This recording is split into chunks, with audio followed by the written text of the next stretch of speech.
Not gonna lie, we just got some snow and it was a good covering for the first time in a couple years.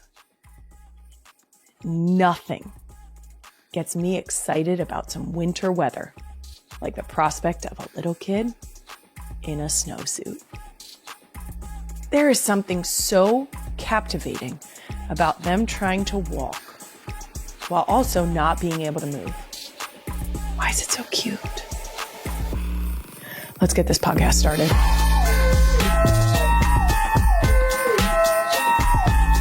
Welcome back to Not Gonna Lie, a Wave original driven by the Hess Toy Truck. I'm your host, Kylie, Kelce, firm believer in not doing anything to try and summon a snow day because I'm afraid I'm going to jinx it. Yeah, that's right. I'm not wearing my PJs inside out, backwards, putting things under my pillow. It won't be me. Just got to let the universe do its thing. My husband made me record a Christmas duet one time. Don't look it up. Do not look it up.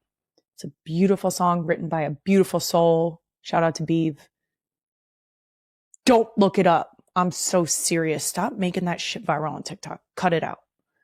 And I can't believe I'm currently recording our NGL season 1 finale. Beat you to it. I beat you to it. That's right. It's our last one of season 1. And for that reason, I'm definitely completely 100% on board with giving no.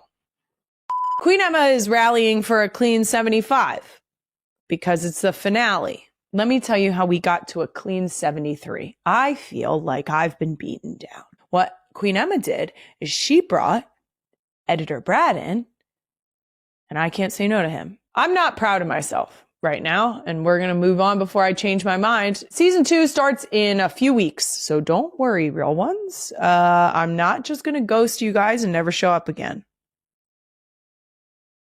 Have you seen the Brittany Broski gif of her like, that? No, we're going to be back. Guys, we already have some guests lined up. I'm genuinely shocked anyone agrees to do the show, but we actually have people like on the other side of our break. That's crazy sauce. Coming up on today's season 1 finale, I'm going to get honest, but not too honest if you catch my drift about Santa Claus. Then you guys know Spotify Wrapped. Well, we're doing an NGL Wrapped. And look at the wildest headlines that came out of season 1. That's so good. That's so good. Oh, I'm so glad we're raw dogging this episode. After that, it's an NGL full circle moment. And my animal nerd self can't believe it. I'm going to be joined right here by, yet again, another person I have no business talking to. As if his sister wasn't enough. By wildlife conservationist, Dancing with the Stars champion, and Bindy's brother. That's right, Robert Irwin. And I'm going to geek out so hard on animal stuff because when we were done talking to Bindy for a week minimum, I thought to myself, I should have asked her about that. I should have asked her about that animal question. Should talk to her about that animal thing. Should talk about it. So just buckle up. But before we get into any of that, a truly absurd edition of Places Kylie Has No Business Being. This week, I have absolutely no business, zero, none, being on a billboard in Times Square. I'm sorry, what? What happened? You said what now? Guys, what? Huh? Was this for real? This is AI. Not Gonna Lie was named one of Amazon Music's best new podcasts of the year. And they put us on a billboard in Times Square to celebrate. That's so dumb. That's a dumb sentence. That's silly, a silly sentence to say out loud. I did not ever think I would be on a billboard. Why the fuck would I be on a billboard, guys? That's a silly question. There's no reason for me to be on a billboard, including this list. What's important to recognize when you see lists like this is that this show would not go off without the incredible team that I have with Not Gonna Lie, although my face is on the billboard, which is silly because nobody wants to see that shit. It really is about the team that is with me and has helped me create what NGL has become. So, thank you to the real ones for tuning in. Thank you for supporting the work that everyone on our team here at NGL is doing. If any New York-based real ones see this up there in real life, tag us at NGL with Kylie. We'd love to see you posting with NGL And more importantly, my ugly mug on a billboard. How about that? Now that was places Kylie has no business being, which leads us perfectly to my next segment, places Kylie has some business being. This week, I had some business being at Arrowhead Stadium to watch my brother-in-law's game with my family. The girls had not yet seen Uncle Trav play in Arrowhead Stadium. I did have to explain this to Wyatt and Ellie, that they saw Uncle Trav win a Super Bowl. That was exciting. After we came down from the sadness for dad, that was, the catch-22. We were sad for dad, super happy for Uncle Trav. But we actually got to go and see him play at Arrowhead, which is his home stadium and has been for his entire NFL career. So that was a really cool moment. It was also super exciting to get to see friends and family that were there, because the girls were so excited to get to watch a game with all of them.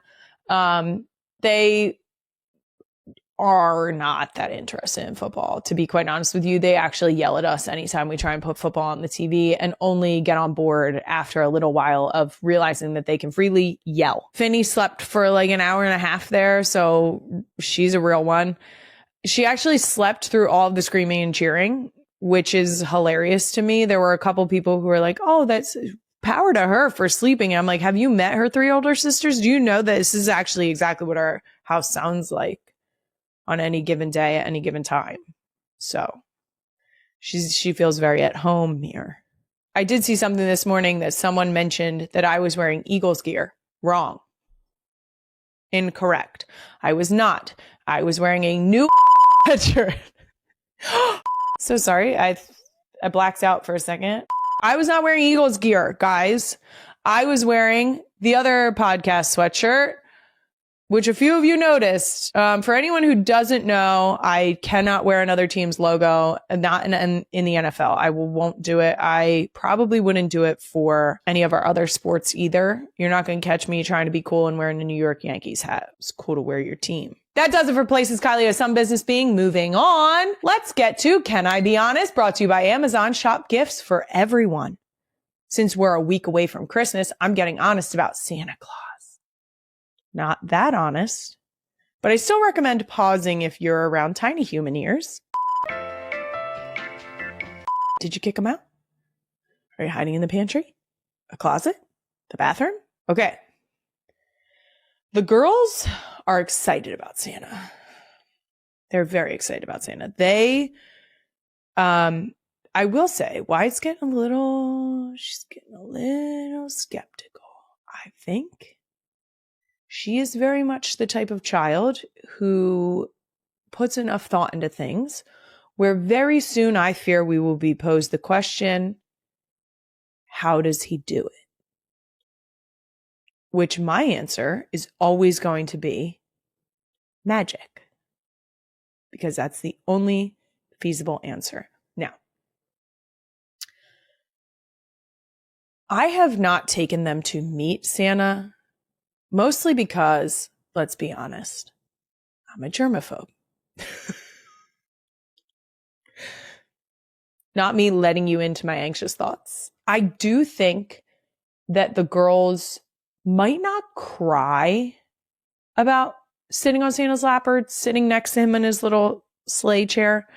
I don't think they would like it, but I don't think they would cry. Finny would, for sure. Finn would cry immediately. She doesn't care for other people. It's really great for me. Jason has not yet dressed up as Santa for the girls. And I think we're past that. I think the minute Jason dresses up as Santa, Wyatt's going to be like, clocked. We can't risk it. Also, I'm not sure if anyone else does this, but this time of year, I will absolutely use Santa to my parenting advantage. Okay? This was so sad. Oh my God, this was so sad. I'll call Santa. Okay?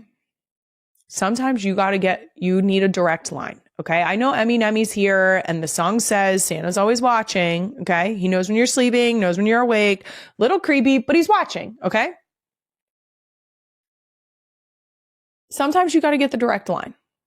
Okay. Sometimes you got to hotline that shit to Santa.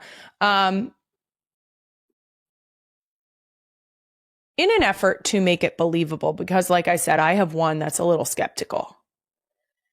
I searched to find a graphic of a phone calling Santa.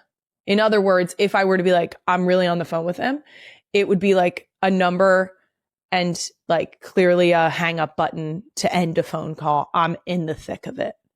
Okay. So I think we've successfully created a graphic that will allow you to tell the same lie, because I did not feel as though there was sufficient graphics available on a quick search of the internet. So we're going to hand it to you. I want you to screenshot this and use it as like look, I'm actually on the phone with him. No, Santa, I don't know. We were just calling to check if they're on the naughty or nice list. When we did this to Benny, I felt very guilty. She cried while eating her pasta, cried. And then I had to get down on my knees in front of her and explain to her that I swear Santa said she was on the nice list. It was so sad. So don't make sure that I think you should do this in a positive way first, which we weren't even like, it wasn't even like a threatening situation. We were just like, you got to eat your dinner. You have to sit at the table at least. And when she kept trying to get up from the table, I was like, I think I'm going to have to call Santa. Wrong. I will tell you though, he can't talk to kids. That's an important point. You have to say that like you're a grown-up calling. Yeah, it's just, dicey. And last thing on Santa, I have it on very good authority that like us parents, Santa is also rushing around like crazy this time of year. But the good news is we all have help if we need it. And not just from the elves. Amazon will wrap and deliver all the gifts on your list and make last minute gift shopping possible. That does it for Can I Be Honest? Brought to you by Amazon. Next up, Doom Scroll of the Week, brought to you by CVS Health. Okay, first up on Doom Scroll, if Mayor of Easttown didn't already prove it, Kate Winslet is a real one. She was just on the Happy Place podcast and spoke about aging. Queen Emma, the clip. Having a face that moves, having all of the wrinkles that my 50 years hopefully show, that matters a great deal because I want to lead by example. It's important and it matters if we can be decent women in today's world and be kind to ourselves and to others. I think it's important. I love it so much. Please make sure that when I share my feelings on this, that you take it as my own personal opinion. I'm not here to comment on what others are doing. Women can do whatever makes them happy because quite honestly, it's none of my fucking business and it's not my fucking body. Okay. But what I will say is I love this so much. I love this so much because I am very much in the camp of your face has been telling people how you feel. It has been experiencing your life, your body, your face. You getting one of the prettiest things is crow's feet because typically it is from smiling, smile lines. It is from feeling joy in your life, right? I also always like to keep in mind that regardless of my platform, which is, I feel grateful to have women who will DM me or approach me in person and say that they really appreciate the way I put myself forward. In other words, authentically, not trying to do something that I am not or do not have or anything like that. But I have 4 daughters. And I want them to know that they were made exactly the way they were intended to be made and that they should proceed as such. Okay. And I'm not talking about not dyeing your hair. Girl, these highlights, they were purchased. Okay. That's not what I'm talking about. What I'm talking about is when I raise my eyebrows because I'm interested in what my children are saying and I have lines in my forehead, it only furthers the expression. Okay. It's like an exclamation point on my expression. If I could not raise my eyebrows, I couldn't be shocked at the shit my kids are saying. And then they wouldn't know that I'm truly invested in the words that are coming out of my mouth. Do you know what I mean? And on top of that, when they get into their 30s, I want them to be like, you know what? Mom had wrinkles then too. Because I do. And I earned these suckers. Okay? And I'm going to keep them. Because I like them. Not all the time. Because sometimes I'm like, oof, girl, you are not 24. But you're fucking right. Oh my God, am I admitting that I'm not 24? You're right. I'm not 24. I'm 33 years old. And this is how my face looks. Okay? This is how I look. And I hope that my daughters and other young women can say confidently that that is how they look. And if they want to plump their lips or freeze their forehead, power fucking to them. But I would like more women to know that it doesn't have to be the new status quo. So, Kate Winslet, you nailed that. I love that. We should keep saying that. Next, I'm currently in the midst of weaning Finny. So this TikTok really hit my feed at the right time. I swear to God, they know. It says cutting your breastfed baby off, and she runs to her daddy to tattle on you. Chocolate milk. Doesn't cut it. Daddy, booby is what she's saying, in case you were wondering. You may have chocolate milk. This is what I'm going to tell you. I sent this video to Queen Emma, and I said, comments. Okay? Because at first, I was sad, right? I was sad. This baby's sad. But this is where it went. This is where it went a little sideways. And I, like always, booked it to the comments. Okay? The first comment that I saw was, we all saw the straw. We're all on Team Mom. Okay? For my audio listeners, the straw is crimped like a fucking piranha went at it. Okay? Like someone was just like a hydraulic press. Okay? Like someone hydraulic pressed the top of the straw. Okay? That shit is banana. It looks like it was steamrolled like a fucking fresh concrete. Okay? This thing is crimped so fucking hard. And you know what? For those of you that have not arrived at the destination, that could have been mom's nipple. Okay? I would have cut her off too. Now, weaning is not going great because it's not going, but Finn's about to cut a tooth. Okay? And as selfish as this may sound, that's where I draw the line.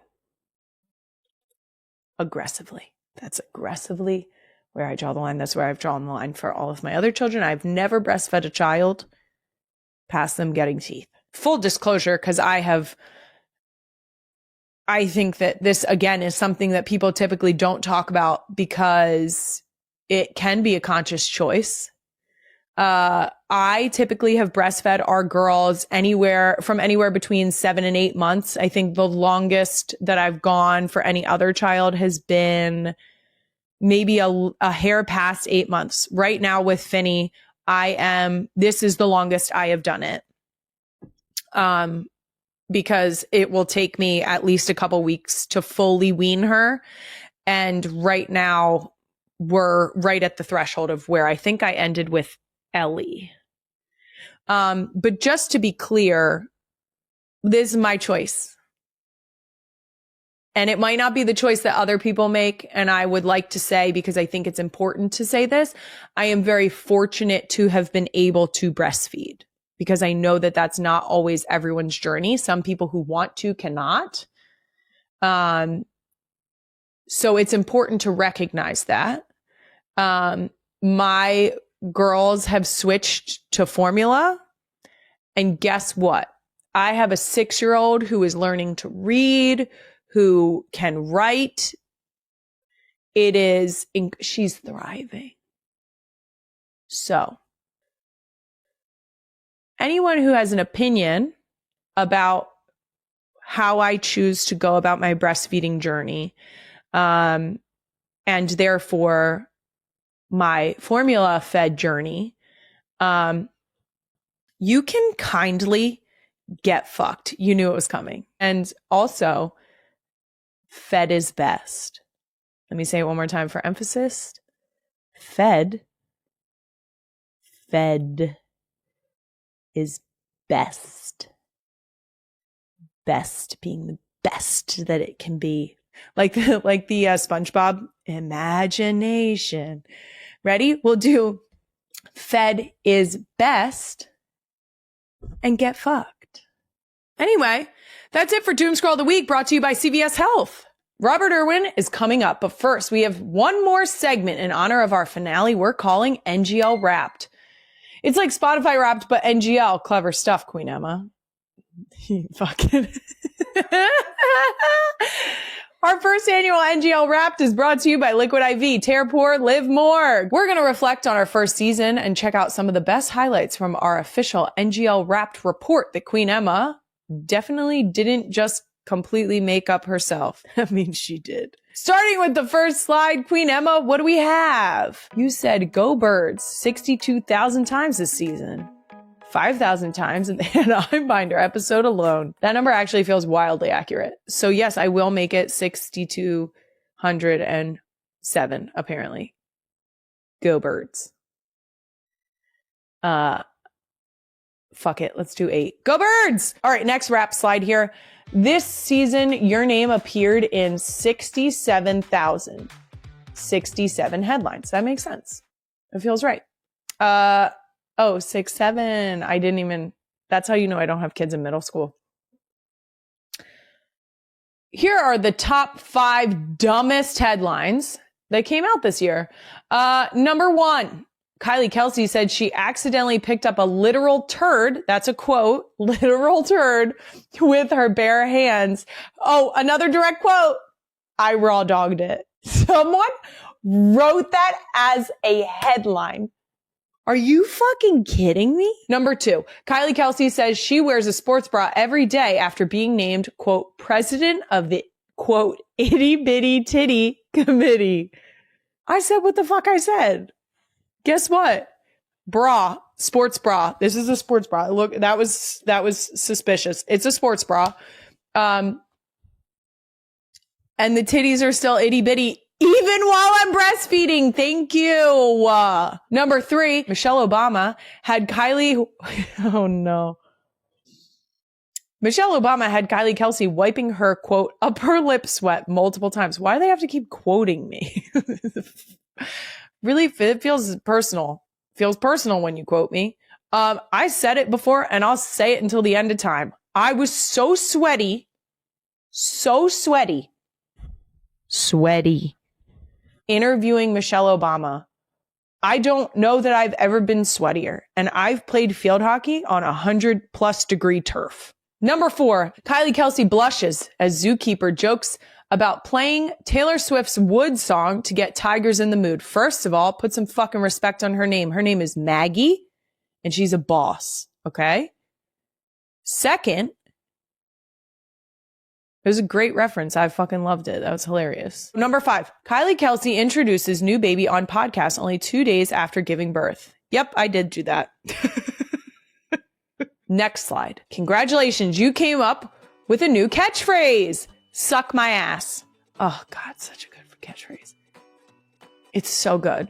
Here are 5 things you said could suck or kiss your ass this season. Number 1, skinny jeans. Yeah, they can kiss my ass. 2, haunted hay rides. Yep, those can kiss my ass. 3, Dallas. Suck my ass. 4, Gen Alpha. The fact that we have 21-year-olds that were born in the 2000s. There are people who can legally drink that were born in the 2000s. And I'm not talking like just 21-year-olds. There are 20-somethings that were born in the 2000s. And that can get fucked. Number 5, baby name critics. Yeah, you guys can all get fucked.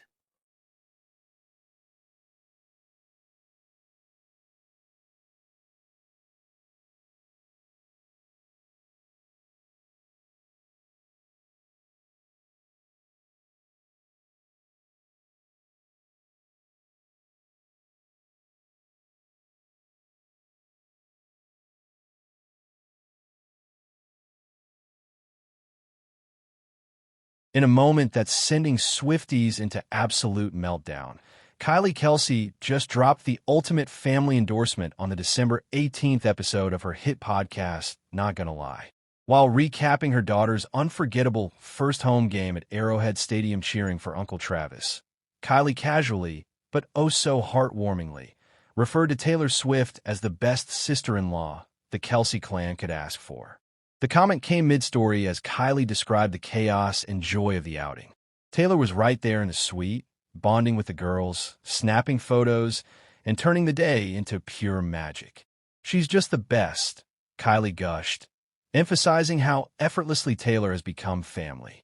Sources close to the pop icon say Taylor was genuinely shocked when she heard the clip, blushing, tearing up a little, and immediately texting Kylie a string of heart emojis. This isn't just polite praise. Kylie has been vocal about Taylor's integration into the Kelce world for months, from holiday baking sessions to game day hype. But calling her the outright best sister-in-law, that's next level. Fans are dissecting every word. Does this mean wedding bells are closer than we think? Travis and Taylor have been going strong for over 2 years, surviving relentless scrutiny, time zones, and sold-out tours. With the Chiefs chasing another Super Bowl and Taylor wrapping her record-breaking Eras tour, the timing feels electric. Kylie didn't stop there. She teased more family stories, hinting at upcoming holiday plans that could bring everyone together again. One thing's clear. The Kelce-Swift bond is unbreakable, and it's only getting deeper. As 2025 comes to a close, the big question lingers. What's next for America's favorite power couple? Engagement rumors have swirled forever, but this public seal of approval from Kylie feels like the strongest hint yet. Swifties, hold on to your friendship bracelets. The next chapter might be the most epic one.